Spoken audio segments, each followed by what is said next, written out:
I want to tell you about two different golfers.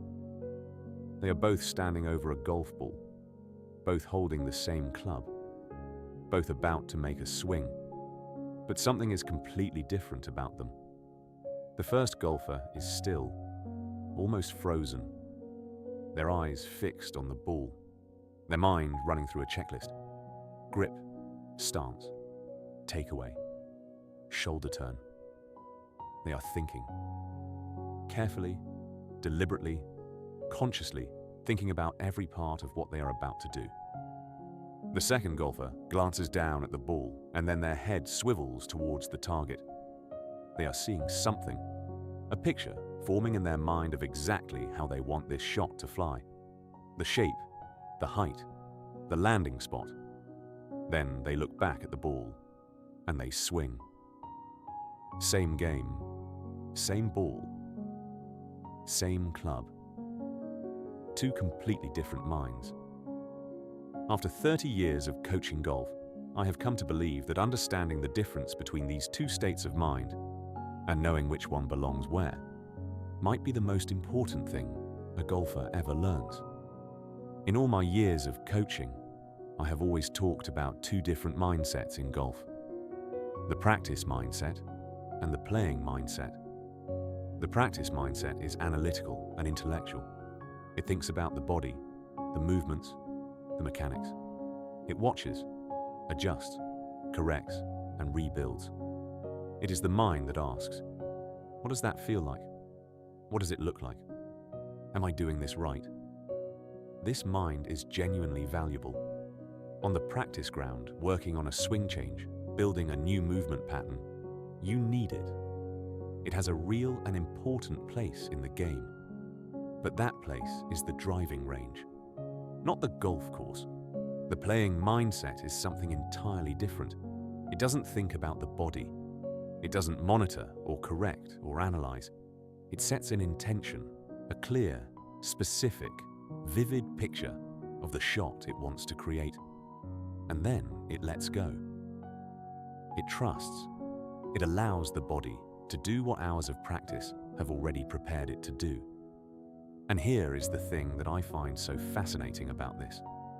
You can always tell which mind a golfer is in just by watching them at address. The practice mind stands still, staring down at the ball, thinking. The playing mind moves. The head swivels towards the target, burning the image of the shot into the mind. There is an aliveness about it, a seeing rather than a thinking. One is a person checking a list. The other is an artist looking at their canvas before they paint. Here is something I have noticed so many times it no longer surprises me. When someone picks up a golf club for the very first time, before they have had a single lesson, before they have watched a single YouTube video, before anyone has told them what they should or shouldn't be doing, they often hit something surprisingly good. Why? Because they have no baggage, no checklist, no voice in their head correcting their grip or their posture or their swing plane. They just look at the ball, look at where they want it to go, and swing. The playing mindset is the only one available to them because the practice mindset hasn't been built yet. And then something happens. They start learning, which is good. Of course it is. But with each range visit, with each lesson, with each swing, thought accumulated along the way, the analytical mind wakes up and grows louder.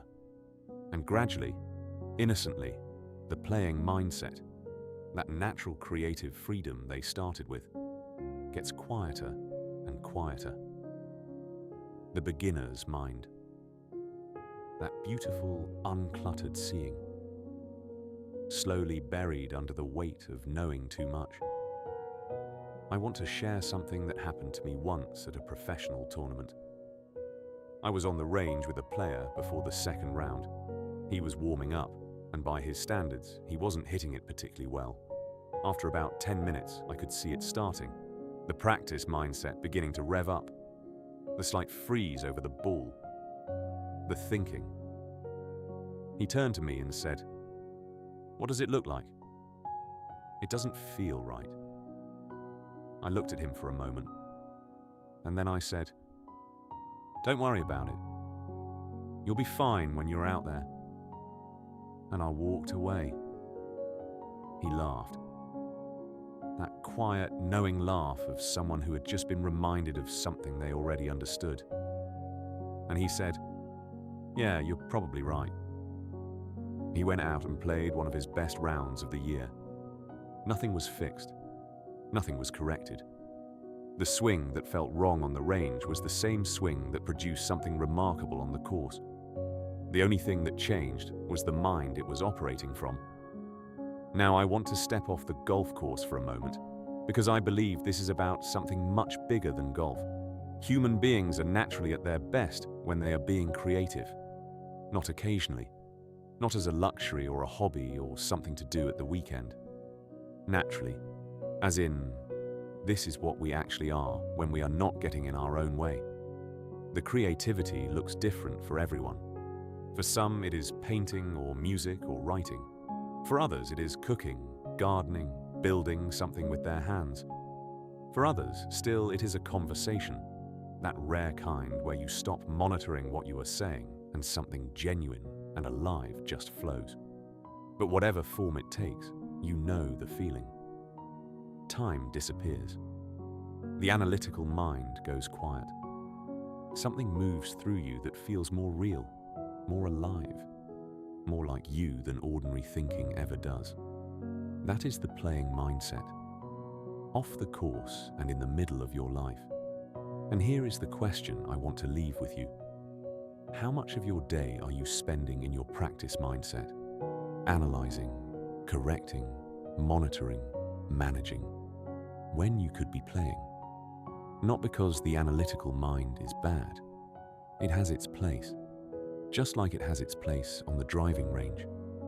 But are you bringing it onto the course with you, into your relationships, your work, your creative life, and wondering why something feels frozen and unnatural and not quite right? The player on the range before that second round didn't need a tip. He needed permission. Permission to stop practicing and start playing. And perhaps that is what this is too. You already have everything you need. The creativity is not something to be developed or earned or learned. It is already there, your most natural state, waiting quietly underneath the noise of all that thinking. You don't need to find it. You just need to give it some space. Look up from the ball. Swivel your head towards where you want to go. Burn the picture into your mind and trust what is already there.